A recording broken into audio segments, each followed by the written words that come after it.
Acho que você iria gostar de Göttingen.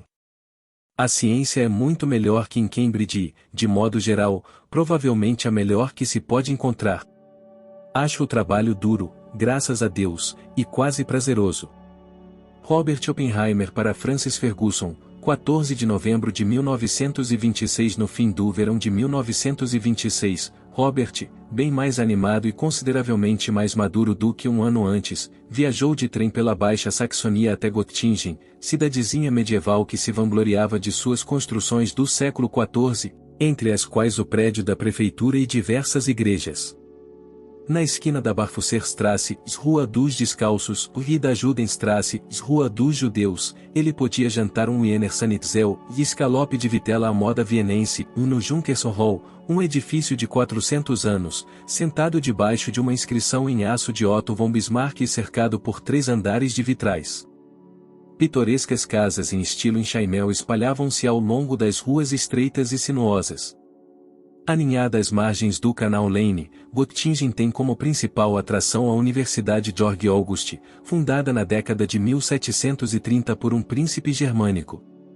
Por tradição, esperava-se que os graduados da universidade entrassem numa fonte diante da antiga prefeitura e beijassem a pastora dos gansos, uma donzela de bronze que servia como peça central da construção. Se Cambridge podia reivindicar ser o maior centro de física experimental da Europa, Göttingen podia, sem dúvida, se gabar de ser o maior centro de física teórica. Os físicos alemães da época davam muito pouca importância aos colegas norte-americanos que exemplares da Physical Review, a revista mensal da Sociedade Americana de Física, costumavam ficar jogados, sem ser lidos, por mais de um ano antes de o bibliotecário da universidade resolver colocá-los na prateleira. Foi muita sorte de Oppenheimer chegar a Göttingen pouco antes da conclusão de uma extraordinária revolução na física teórica, da descoberta dos quanta-fótons, por Max Planck, a magnífica realização de Einstein, a teoria da relatividade restrita, a descrição de Niels Bohr do átomo de hidrogênio, a formulação da mecânica matricial de Werner Heisenberg, e a teoria da mecânica ondulatória de Erwin Schrödinger. Esse período verdadeiramente inovador começou a perder ímpeto a partir de 1926, com a publicação de um artigo de Born sobre probabilidade e causalidade, e se encerrou em 1927, com a formulação do princípio da incerteza de Heisenberg e da teoria da complementaridade de Bohr. Quando Robert deixou Göttingen, os alicerces de uma física pós-newtoniana haviam sido assentados. Como chefe do departamento de física, o professor Max Born estimulou o trabalho de Heisenberg, Eugene Wigner, Wolfgang Pauli e Enrico Fermi. Foi Born quem, em 1924, cunhou o termo mecânica quântica e quem sugeriu que o resultado de qualquer interação no mundo quântico é determinado pelo acaso. Em 1954, ele receberia o Prêmio Nobel de Física. Pacifista e judeu, Born era visto por seus alunos como um professor extraordinariamente caloroso e paciente. Era o mentor ideal para um jovem com o temperamento delicado de Robert. 3 Naquele ano acadêmico, Oppenheimer se veria na companhia de uma extraordinária coleção de cientistas. James Franck, com quem também estava estudando, era um físico experimental que apenas um ano antes ganhará o Prêmio Nobel. O químico alemão Otto Hahn em poucos anos viria a contribuir para a descoberta da fissão nuclear. Outro físico alemão, Ernst Pascual Jordan, estava colaborando com Born e Heisenberg para formular a versão em mecânica matricial da teoria quântica. O jovem físico inglês Paul Dirac, que Oppenheimer conhecera em Cambridge, trabalhava então nos primórdios da teoria de campo quântica e em 1933 dividiria um prêmio Nobel com Erwin Schrödinger. O matemático de origem húngara John von Neumann mais tarde trabalharia para Oppenheimer no Projeto Manhattan. George Eugênio Lembeck era um holandês nascido na Indonésia que, no fim de 1925, junto com Samuel Abraham Goldsmith, descobrira o conceito de spin do elétron. Robert rapidamente chamou a atenção desses homens. Ele conhecera o Lembeck na primavera anterior durante sua visita de uma semana à Universidade de Leiden. Nós nos demos bem de imediato, recordou o Lembeck. 4 Robert estava tão profundamente imerso na física que pareceu ao Lembeck que o era como se fôssemos velhos amigos. Robert encontrou alojamento na mansão de um médico de Göttingen que perderá a licença profissional por negligência. Outrora muito abastada, a família Cario tinha então um espaçoso casarão de granito com um jardim murado de vários hectares perto do centro de Göttingen, sem nenhum dinheiro. Com a fortuna sendo devorada pela inflação na Alemanha do pós-guerra, a família foi obrigada a aceitar inquilinos. Fluente em alemão, Robert rapidamente captou a atmosfera política debilitante da República de Weimar. Tempos depois, especulou que os Cario tinham a típica amargura sobre a qual se assentava o movimento nazista. 5 Naquele outono, ele escreveu ao irmão dizendo que todo mundo parecia preocupado em tentar fazer da Alemanha um país sadio e de sucesso prático. Traços neuróticos são vistas com muito maus olhos. O mesmo ocorre com judeus, prussianos e franceses. Fora dos portões da universidade, Robert via que os tempos eram difíceis para a maioria dos alemães. Embora a comunidade universitária fosse extremamente rica, calorosa e prestativa comigo, estava estacionada num estado de espírito muito infeliz. 6 Ele achou muitos alemães amargos, rabugentos, irados e carregados de todos aqueles ingredientes que mais tarde provocariam um grande desastre. E isso eu pude de fato sentir. Um amigo alemão, membro da abastada família Usten, do mercado editorial, tinha automóvel. Ele e Robert costumavam fazer longos passeios de carro pelo campo. Oppenheimer, no entanto, ficou impressionado pelo fato de o amigo estacionar o veículo num celeiro fora de Göttingen porque achava perigoso demais ser visto dirigindo aquele carro. A vida para os expatriados norte-americanos, e sobretudo para Robert, era bem diferente. Em primeiro lugar, nunca lhes faltava dinheiro. Aos 22 anos, Oppenheimer vestia-se displicentemente com ternos espinha de peixe amarrotados feitos da mais fina lã inglesa. Os colegas de universidade notavam que, em contraste com as próprias malas de roupas, Oppenheimer guardava seus pertences em caras e reluzentes malas de couro de porco. E, quando passeavam a pé até os Schwarzenbaren, Bar Urso Negro, para tomar Frisch's Bier, cerveja fresca, ou iam beber um café na Kron com lãs, era Robert quem muitas vezes pagava a conta. Ele estava transformado, passará a ser um homem confiante, empolgado e focado. Posses materiais não eram importantes para ele, mas a admiração dos pares era algo que buscava todos os dias. Com esse objetivo, usava da perspicácia, da erudição e de coisas finas para atrair aqueles que queria ter em sua órbita de admiradores. Ele era, por assim dizer, afirmou Lembeck, notadamente um centro para todos os estudantes jovens, era de fato uma espécie de oráculo. Sabia muita coisa. Era bastante difícil de entender, mas muito rápido. 7 O Lembeck achava admirável que um homem tão jovem já tivesse todo um grupo de admiradores o girando ao redor. Em contraste com Cambridge, Oppenheimer nutria um sentimento agradável de camaradagem em relação aos colegas estudantes em Göttingen.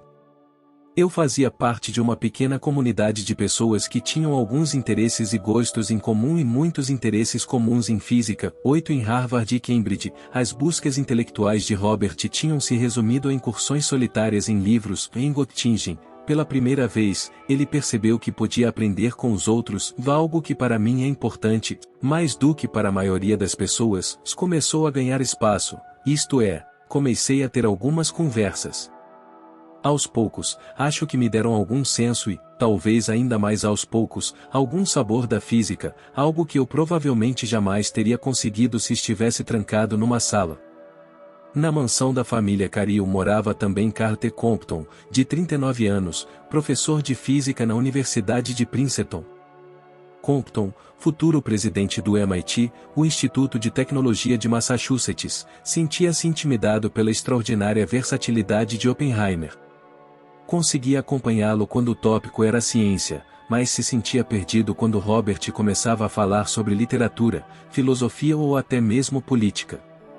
Sem dúvida, tendo Compton em mente, Robert escreveu ao irmão dizendo que a maioria dos expatriados norte-americanos em Göttingen eram professores em Princeton, na Califórnia ou em algum outro lugar, homens casados, respeitáveis. Em geral, são muito bons em física, mas completamente incultos e ingênuos.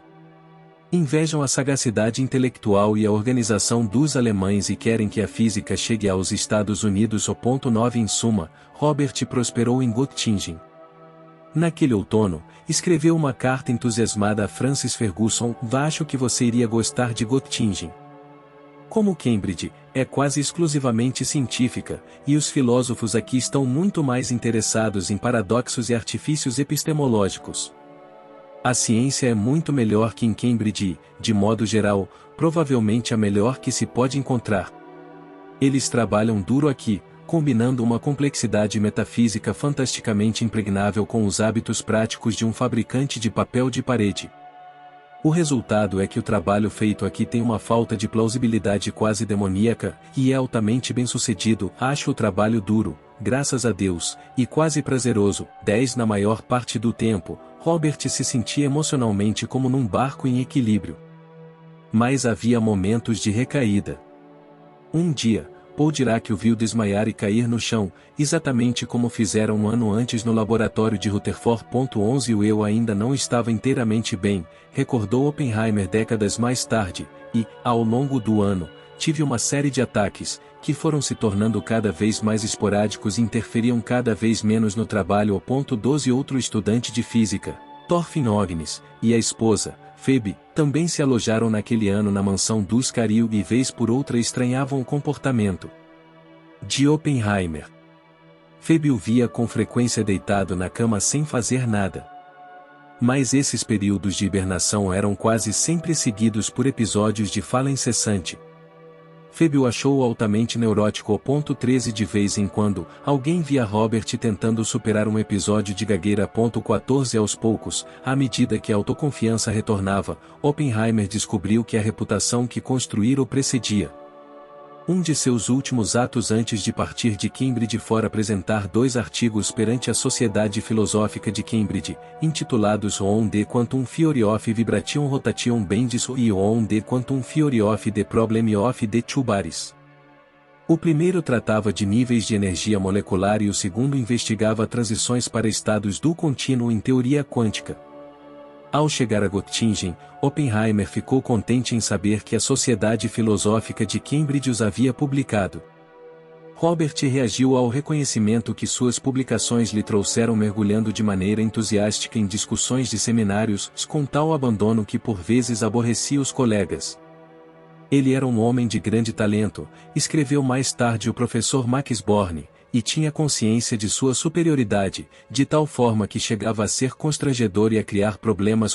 15 No seminário de Born sobre mecânica quântica, Robert habitualmente interrompia quem estivesse falando, até mesmo o próprio Born, e, indo até o quadro negro com um giz na mão, declarava, em seu alemão com sotaque americano: isso pode ser feito muito melhor da seguinte maneira. Embora os demais alunos se queixassem dessas interrupções, Robert mostrava-se alheio às tentativas polidas e tímidas do professor de mudar tal comportamento. Um dia, no entanto, Maria Goeppert, futura ganhadora do Nobel, se apresentou a Born uma petição escrita num grosso pergaminho e assinada por ela e pela maioria dos demais participantes do seminário. A menos que fossem colocadas rédeas no menino prodígio, os colegas boicotariam as aulas. Ainda sem disposição de confrontar Oppenheimer, Born decidiu deixar o documento sobre a mesa, num lugar que Robert certamente veria quando viesse discutir sua tese. Para ter ainda mais certeza de que o plano funcionaria, escreveu Born algum tempo depois, dei um jeito de ser chamado para fora da sala por alguns minutos. A trama deu certo. Quando voltei, ele estava pálido e não tão agitado como de hábito. Depois disso, as interrupções cessaram. Não que ele estivesse completamente domado. Com sua franqueza contundente, Robert podia surpreender até mesmo os professores. Born era um físico teórico brilhante, mas às vezes cometia pequenos erros em seus longos cálculos. Assim, pedia com frequência a um aluno de pós-graduação que lhe reconferisse a matemática. Certa feita, designou Oppenheimer para a tarefa. Passados alguns dias, Robert lhe devolveu os papéis e disse: não consegui encontrar nenhum erro, se o senhor realmente fez isso sozinho. 16 Todos os alunos de Born sabiam da propensão que ele tinha para cometer erros de cálculo, mas, Como Born mais adiante escreveu, Oppenheimer era o único franco e rude o suficiente para dizer isso sem fazer piada. Eu não ficava ofendido, pois na verdade isso aumentou minha estima pela notável personalidade. Born logo começou a colaborar com Oppenheimer, que escreveu a um de seus professores de física em Harvard, Edwin Campbell, um autêntico sumário de seu trabalho. Quase todos os teóricos parecem estar trabalhando em mecânica quântica. O professor Born vai publicar um artigo sobre o teorema adiabático e Heisenberg, sobre as Chavankungen flutuações. 17 Talvez a ideia mais importante seja de Wolfgang Pauli, que sugere as funções y, psi e de Schrödinger serem apenas casos especiais, e só em casos especiais, o caso espectroscópico, dão a informação física que desejamos. Venho trabalhando por algum tempo na teoria quântica dos fenômenos aperiódicos. Outro problema sobre o qual o professor Born e eu estamos nos debruçando é a lei da deflexão, digamos de uma partícula por um núcleo. Não fizemos muito progresso, mas acredito que logo faremos. Com certeza, quando estiver pronta, a teoria não será tão simples quanto a antiga, baseada na dinâmica corpuscular. Campbell ficou impressionado pelo fato de que, após menos de 3 meses em Göttingen, seu ex-aluno parecia mergulhado na empolgação de desvendar os mistérios da mecânica quântica. Em fevereiro de 1927, Robert sentia-se tão confiante em seu domínio da nova mecânica quântica, que escreveu a Percy Bridgman, seu professor de física em Harvard, para explicar os pontos mais sutis e na teoria quântica clássica. Um elétron em uma de duas regiões de baixo potencial que foram separadas por uma região de alto potencial não podia atravessar de um lado a outro sem receber energia suficiente para desfazer o impedimento. 18 Na nova teoria, isso já não é verdade, o elétron passará parte do tempo em uma região e parte na outra. Em um ponto, porém, a nova mecânica sugere uma mudança dos elétrons, que são o livres no sentido definido acima, não são o livres na medida em que são portadores de energia térmica equipartilhada. Para poder explicar a lei de Wiedemann-Franz, seria preciso adotar a sugestão que se deve, penso eu, ao professor Bohr, de que, quando um elétron salta de um átomo a outro, os dois átomos podem trocar momento linear. Com os melhores cumprimentos, J. R. Oppenheimer. Bridgman sem dúvida ficou impressionado com o domínio do ex-aluno sobre a nova teoria. No entanto, a falta de tato de Robert deixava os outros desconfiados. Ele podia ser envolvente e ter consideração em certo instante, e no instante seguinte interromper alguém de modo bastante rude. A mesa de jantar era extremamente polido e formal. No entanto, parecia incapaz de tolerar banalidades. O problema é que o Pi é tão rápido no gatilho em termos intelectuais, queixou-se um de seus colegas, Edward U. Condon, que coloca o interlocutor em desvantagem. E, droga, ele está sempre certo, ou pelo menos suficientemente certo. 19 Tendo obtido o doutorado em Berkeley um ano antes, em 1926, Condon estava lutando para sustentar a esposa e um filho pequeno com uma pequena bolsa de pós-doutorado. Ficava aborrecido ao ver Oppenheimer gastar dinheiro com tanta naturalidade em comidas e roupas finas, ignorando alegremente as responsabilidades familiares do amigo.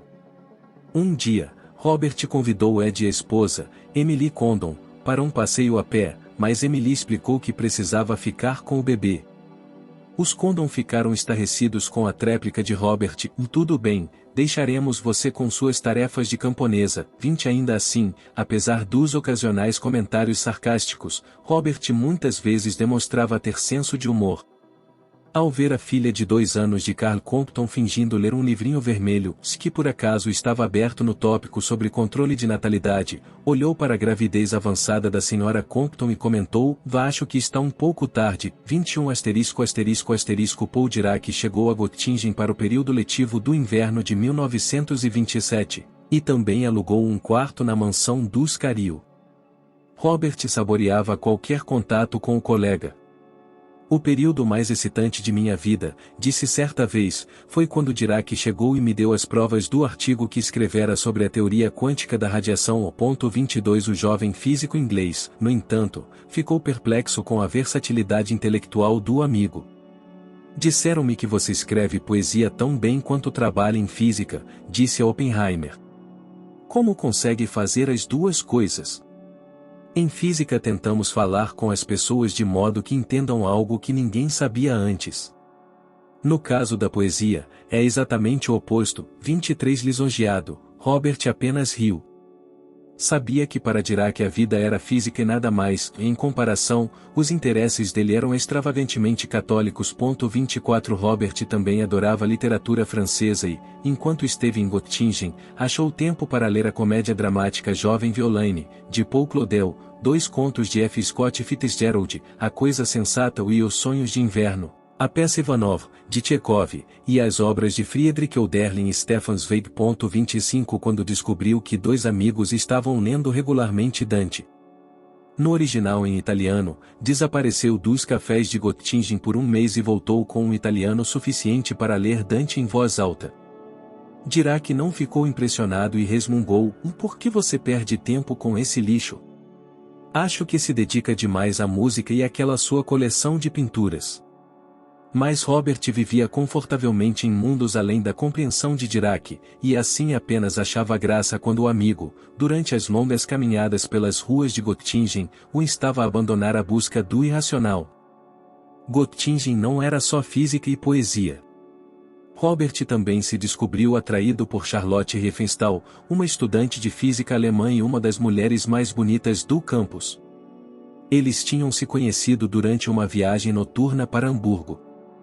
Riefenstahl estava parada na plataforma da estação de trem quando olhou para baixo, na direção das bagagens reunidas, e teve os olhos atraídos para a única mala que não era feita de papel cartão barato ou couro marrom gasto.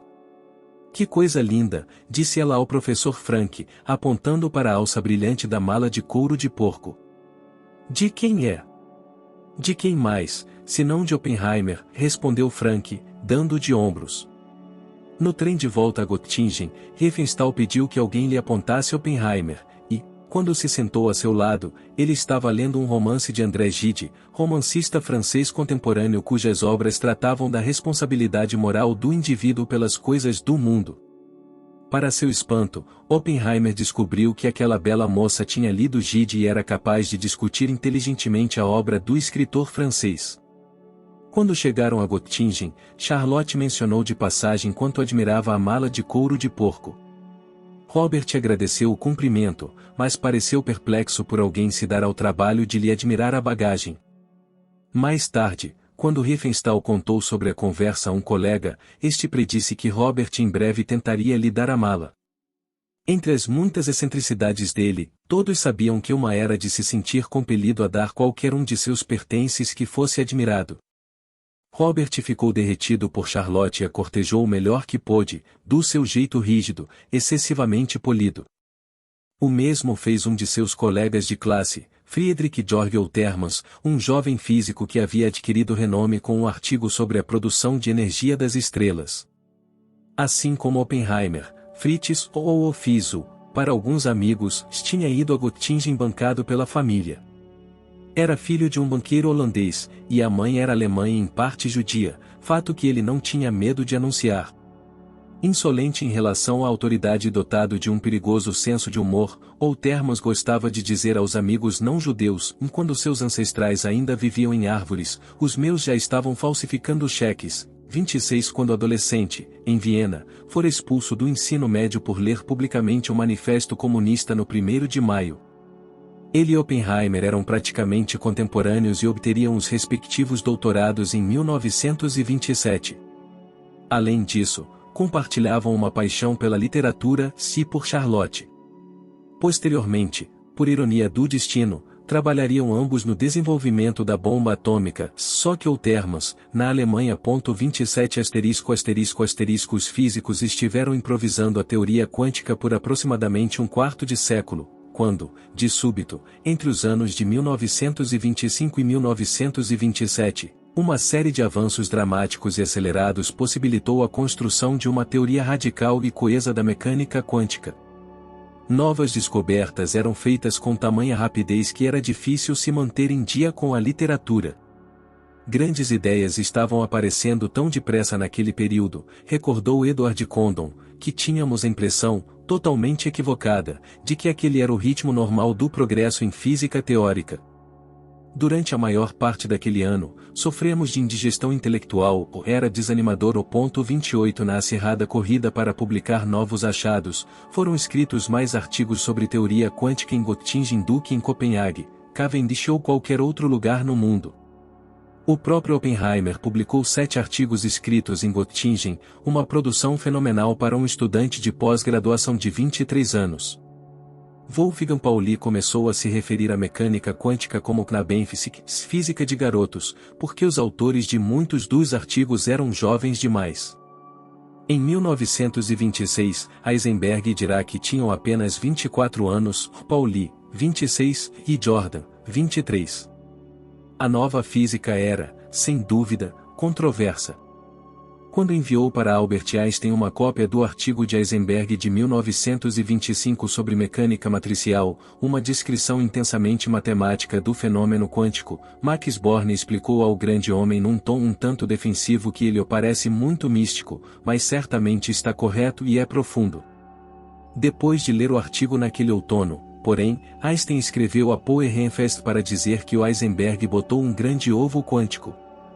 Em Göttingen, eles acreditam nisso.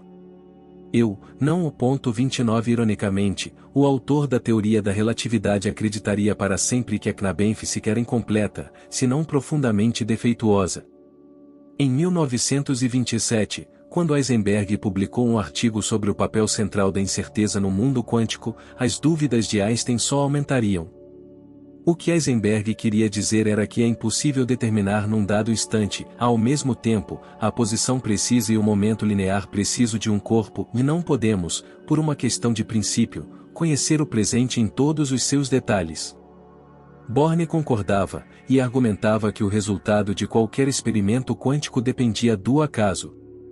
Em 1927, Einstein escreveu a Born: "Uma voz interior me diz que este não é o verdadeiro Jacó. A teoria tem grandes méritos, mas não nos torna mais próximos dos segredos do velho.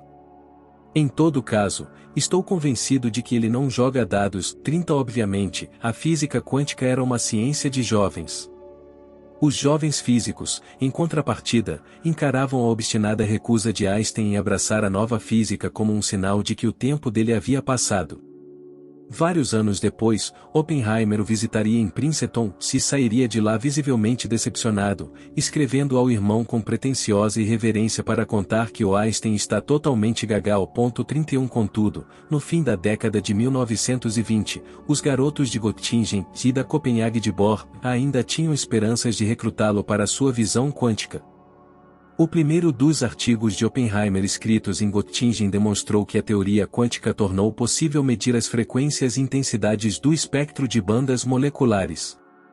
Ele ficará obcecado com o que chamava o milagre da mecânica quântica precisamente porque a nova teoria explicava uma série de coisas sobre fenômenos observáveis de uma maneira harmoniosa, consistente e inteligível. 32. Em fevereiro de 1927. Born ficou tão impressionado com o trabalho de Oppenheimer sobre a aplicação da teoria quântica a transições do espectro contínuo que se viu escrevendo para S. W. Stratton, presidente do MIT, e temos aqui vários americanos. Um deles, o Sr. Oppenheimer, é excelente. 33. Por puro brilhantismo, os pares de Robert o classificavam no mesmo nível de Dirac e Jordan. Aqui há 3 gênios em teoria, relatou um jovem estudante norte-americano, cada um menos inteligível que o outro. 34. Robert adotou o hábito de trabalhar a noite toda e depois dormir boa parte do dia. 35. O tempo úmido de Göttingen e os edifícios com precário aquecimento causaram danos à sua constituição delicada. Ele andava pelo campus com uma tosse crônica, que os amigos atribuíam aos frequentes resfriados ou ao costume de fumar um cigarro atrás do outro. 36. Mas, sob outros aspectos, a vida em Göttingen era agradavelmente bucólica. Como observou algum tempo depois Hans Bethe a respeito dessa época dourada da física teórica, a vida nos centros de desenvolvimento da teoria quântica, Copenhague e Göttingen, era idílica e despreocupada, apesar da enorme quantidade de trabalho realizado. Oppenheimer estava sempre procurando os jovens com reputação ascendente. Outros não podiam evitar a sensação de terem sido esnobados. Ele, Oppenheimer e Born se tornaram amigos muito próximos, disse anos depois Edward Condon, com visível despeito, e se viam muito, tanto que Born quase não atendia os outros estudantes de física teórica que tinham vindo para trabalhar com ele. Heisenberg passou por Göttingen naquele ano, e Robert fez questão de conhecer o mais brilhante dos jovens físicos da Alemanha. Apenas 3 anos mais velho que Oppenheimer, Heisenberg era articulado, simpático e tenaz nas discussões com seus pares. Ambos tinham intelectos originais e sabiam disso. Filho de um professor de grego, Heisenberg estudará com Wolfgang Pauli na Universidade de Munique e, mais tarde, fizera trabalhos de pós-doutorado com Bohr e Born. Assim como Oppenheimer, sabia usar a intuição para cortar caminho até a raiz de um problema. Era um rapaz estranhamente carismático, com um intelecto efervescente que exigia atenção. Ao que consta, Oppenheimer o admirava e respeitava seu trabalho. Naquela época, não podia saber que em poucos anos se tornariam sombrios rivais. Um dia Oppenheimer se veria contemplando a lealdade de Heisenberg a uma Alemanha em guerra, perguntando-se se o colega seria capaz de construir uma bomba atômica para Adolf Hitler. Em 1927, porém, ele apenas se dedicava a elaborar as descobertas de Heisenberg em mecânica quântica. Naquela primavera, incitado por um comentário de Heisenberg, Robert se interessou em usar a nova teoria quântica para explicar, como ele mesmo disse, por que moléculas eram moléculas. Em pouquíssimo tempo encontrou uma solução simples para o problema. Quando mostrou suas anotações para Born, o experiente professor ficou surpreso e visivelmente satisfeito. Então concordaram em trabalhar num artigo, e Robert prometeu que, enquanto estivesse em Paris para a Páscoa, redigiria suas notas e as transformaria numa primeira versão do texto. Born, todavia, ficou horrorizado quando recebeu de Paris um artigo muito econômico, de 4 ou 5 páginas. Pensei que ele estivesse quase pronto, recordou Oppenheimer. Era muito leve, e me pareceu que aquilo bastava. Born acabou espichando o artigo para 30 páginas, recheando-o, pensou Robert, com óbvios e desnecessários teoremas. Não gostei nada daquilo, mas não tinha autoridade para protestar contra um autor mais velho. Para Oppenheimer, a nova ideia central era o que importava, o contexto e o jogo de cena acadêmico eram um entulho que lhe perturbava o agudo senso estético. Onde Quantum Theory of Molecules foi publicado mais tarde naquele ano. O artigo conjunto contendo a aproximação Born-Oppenheimer ou na verdade, apenas a aproximação Oppenheimer ou ainda é visto como um significativo avanço no uso da mecânica quântica para entender o comportamento das moléculas. Oppenheimer reconhecera que os elétrons, mais leves, viajam nas moléculas com velocidade muito maior do que os núcleos, mais pesados. Integrando os movimentos dos elétrons, de mais alta frequência, ele e Born foram então capazes de calcular os fenômenos de mecânica ondulatória ou das vibrações nucleares. O artigo assentava as fundações para o desenvolvimento da física de altas energias, 7 décadas depois. No fim da primavera, Robert submeteu sua tese de doutorado, cujo cerne era um complicado cálculo para o efeito fotoelétrico no hidrogênio e nos raios X. Born recomendou que ela fosse aceita ou com distinção. A única falha que apontou foi o fato de ser o difícil de ler. Não obstante, ele registrou que Oppenheimer, ainda que tivesse redigido uma tese complicada, o havia feito muito bem. Anos depois, Hans Bethe, outro laureado com o Nobel, observou que, em 1926, Oppenheimer teve que desenvolver todos os métodos sozinho, inclusive a normalização das funções de onda no contínuo. Naturalmente, os cálculos foram mais tarde aprimorados, mas ele obteve corretamente o coeficiente de absorção na borda K e a dependência de frequência em sua vizinhança ao ponto 38. Bethe conclui, e mesmo hoje trata-se de um cálculo complicado, além do escopo da maioria dos livros-textos de mecânica quântica. Um ano depois, num campo correlato, Oppenheimer publicou o primeiro artigo que descreve o fenômeno do otunelamento quântico, pelo qual partículas são literalmente capazes de otunelar através de uma barreira. Ambos os textos foram realizações formidáveis. Em 11 de maio de 1927, Robert sentou-se para prestar o exame oral e saiu algumas horas depois com notas excelentes. Mais tarde, um de seus examinadores, o físico James Franck, disse a um colega: "Saí de lá na hora certa." Ele estava começando a me fazer perguntas. No último momento, as autoridades universitárias descobriram, com grande indignação, que Oppenheimer não se registrara formalmente como aluno e então ameaçaram reter-lhe o diploma. Por fim, concederam a ele o doutorado, mas só depois que Born intercedeu, declarando falsamente ao ministro da Educação prussiano que as circunstâncias econômicas tornam impossível que o Sr. Oppenheimer permaneça em Göttingen após o fim do período letivo de verão. Naquele mês de junho, calhou de o professor Edwin Campbell estar visitando Göttingen, e ele logo escreveu a um colega: Oppenheimer está se revelando ainda mais brilhante do que pensávamos quando esteve conosco em Harvard.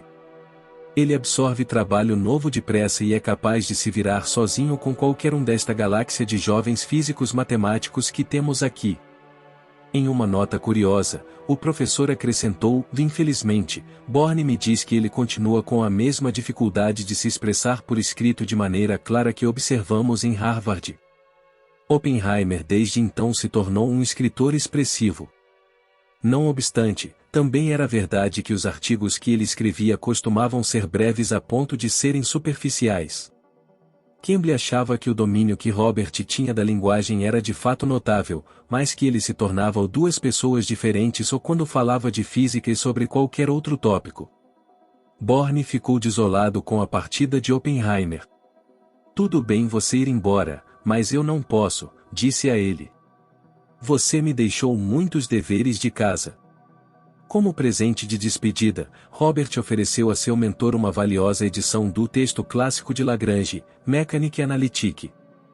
Passadas algumas décadas, muito depois de ter sido forçado a fugir da Alemanha, Born escreveu a Oppenheimer: este livro sobreviveu a todas as convulsões, revolução, guerra, emigração e retorno, e estou feliz que ele ainda esteja na minha biblioteca, pois representa muito bem sua atitude em relação à ciência, compreendida como parte do desenvolvimento intelectual geral no curso da história humana. Àquela altura, Oppenheimer havia muito eclipsar a Born em notoriedade, embora não em realizações científicas. Göttingen foi o cenário do primeiro triunfo real de Oppenheimer como jovem adulto em processo de amadurecimento. Mais tarde, ele comentaria que se tornar cientista era como subir uma montanha dentro de um túnel: você não sabe se vai sair acima de um vale, nem mesmo se vai conseguir sair. Isso era particularmente verdadeiro para um cientista jovem, na linha de frente de uma revolução quântica. Mais testemunha do que participante nessa revolução, ele ainda assim demonstrou que tinha o intelecto bruto e a motivação para fazer da física o trabalho de sua vida. Em 9 breves meses, combinara real sucesso acadêmico com uma renovação da própria personalidade e de seu senso de valor. As profundas inadequações emocionais que apenas um ano antes tinham-lhe ameaçado a sobrevivência haviam sido superadas por realizações sérias e pela confiança que delas fluía. O mundo passará a acenar.